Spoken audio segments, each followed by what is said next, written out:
ગુજરાતમાં લોકસભા ચૂંટણીને લઈને હવે તડામાર તૈયારીઓ શરૂ કરી દેવામાં આવી છે। હવે ગણતરીના દિવસો બાકી રહ્યા છે ને તમામ રાજકીય પાર્ટીના નેતાઓ પ્રચાર પ્રસાર પણ કરતા નજરે પડી રહ્યા છે। ત્યારે હાલ જેવી રીતે થોડાક દિવસ અગાઉની વાત કરીએ તો દેશના વડાપ્રધાન નરેન્દ્ર મોદી છે તે વિકાસની વાતો કરતાં હિન્દુ મુસલમાનના મુદ્દાઓ પર પહોંચ્યા હતા। જોકે તેમના જ હવે ગુજરાતના એક નેતા છે, એક ધારાસભ્ય છે, તેઓ આ ચૂંટણીમાં વિદેશી તાકાતોની પણ નજર હોવાની વાત કરતા નજરે પડ્યા છે ને તેમણે આડકતરી રીતે પ્રહાર પણ કર્યા છે। પણ તેમણે કોના પર પ્રહાર કર્યા છે તેને લઈને સવાલો ઉઠી રહ્યા છે, તે વિશે વાત કરીશું આ વિડીયોમાં।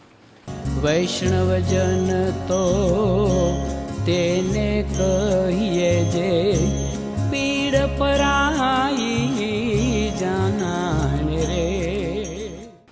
નમસ્કાર દર્શક મિત્રો, નવજીવન ન્યૂઝમાં આપનું સ્વાગત છે। હું છું ફૈઝાન। હવે ગુજરાતમાં લોકસભાની ચૂંટણી પણ નજીક છે અને ગુજરાતની રાજનીતિ દિવસે દિવસે નિવેદનબાજીના કારણે ગરમાઈ રહી છે। વાત કરીએ તો હાલ જેવી રીતે ગુજરાતમાં આક્ષેપ પ્રતિ આક્ષેપ જે પાર્ટીઓ વચ્ચે ચાલી રહ્યા છે તેના કારણે ગુજરાતનું રાજકારણ ગરમાયેલું જોવા મળી રહ્યું છે। ત્યારે ભાવનગરના જે ધારાસભ્ય છે જીતુ વાઘાણી, તેઓ જૂનાગઢના કેશોદમાં સભા સંબોધી રહ્યા હતા અને સભા સંબોધતી વખતે તેમણે જે નિવેદન આપ્યું છે તેના કારણે ગુજરાત સહિત દેશનું રાજકારણ ગરમાઈ ગયું છે। તેમના દ્વારા કહેવામાં આવ્યું છે કે કેટલી જે દેશનું હિત ના ઈચ્છતી હોય તેવી વિચારધારા, તેવી શક્તિઓ છે આ વખતે ભારતના લોકસભાની ચૂંટણીમાં કામે લાગી છે। તેઓ ઈચ્છે છે કે તેમની વિચારધારાવાળી સરકાર બને, ભારત છે તે આગળ ના વધી શકે તેવા પ્રયાસો પણ થઈ રહ્યા છે। પરંતુ એવા લોકોને તેમણે કહ્યું છે કે હું કહેવા માગું છું કે બંધ બારણે એવા બબૂચકોની સરકાર લાવવાવાળા જે લોકો છે તેઓ શાનમાં સમજી જાય। તેમનું એક નિવેદન પણ સામે આવ્યું છે, જે નિવેદનને અનેક ચર્ચાઓ જગાવી છે કે જીતુ વાઘાણી એ કોના પર પ્રહાર કર્યા છે। પહેલા તો આપ નિવેદન સાંભળી લો।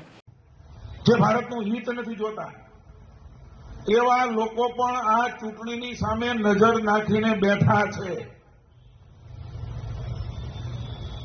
એમની વિચારધારાવાળી સરકાર આવે તો ભારત દબાય, ભારત આગળ ન આવે એવા અનેક લોકો વિશ્વના દેશોના નામ મારે નથી આપવા, એવા ઘણા દેશો છે। તમે સમજુ માણસ છો, સમજી જજો। ભારતના વિરોધી હિત શત્રુઓ જેમને અહીંયા પગ પેસારા કરવા છે, અહીંયા પાછલા પાનેથી રાજ કરવું છે, એવી બબૂચક સરકારને બેસાડવા માંગે છે।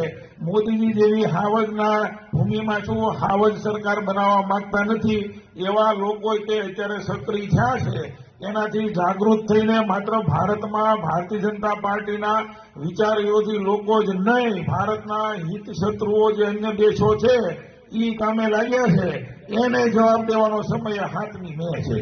આ હતા ભાવનગરના ધારાસભ્ય જીતુ વાઘાણી। તેમના દ્વારા કહેવામાં આવ્યું છે કે મોદીની સાવજની ભૂમિ પર સાવજની સરકાર ના બને તેના માટે કેટલાક લોકો સક્રિય થયા છે અને સક્રિયતાથી કામગીરી કરી રહ્યા છે, પરંતુ આવા લોકોને જે દેશ વિરોધી લોકો છે તેમને જવાબ આપવાનો છે। આગામી 7 મેના રોજ તે જવાબ આપીશું તે પ્રકારની વાત છે પોતાના નિવેદનમાં કરતા રાજકારણમાં અનેક ખળબડાહટ મચી ગયા છે। આને જ લઈને કોંગ્રેસના જે પ્રવક્તા છે મનીષ દોશી, તેમના દ્વારા પણ પ્રતિક્રિયા આપવામાં આવી છે અને તેમણે પણ જીતુ વાઘાણીના આ નિવેદનને લઈને હલ્લાબોલ કર્યો છે। શું કહી રહ્યા છે પહેલા તો મનીષ દોશી, તે સાંભળી લો।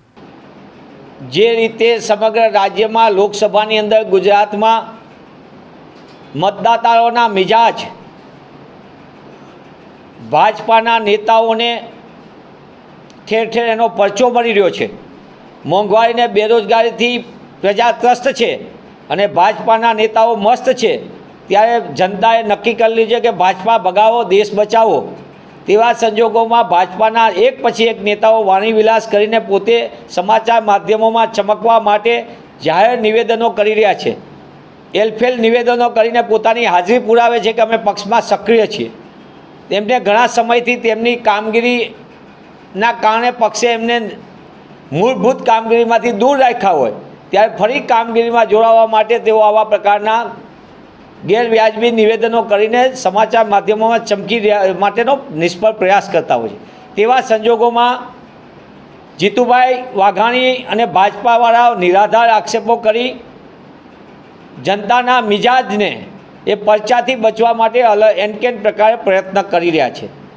જો કોઈ અન્ય દેશના લોકો કે બીજા લોકો કામ કરતા હોય તો ભારત સરકાર તમારી છે, દેશનું તંત્ર કેવું પોલું છે, શું તમે મોદી સરકારની કામગીરી ઉપર પ્રશ્નાર્થ ઊભો કરો છો કે આ દેશની અંદર બીજા દખલગીરી કરે છે?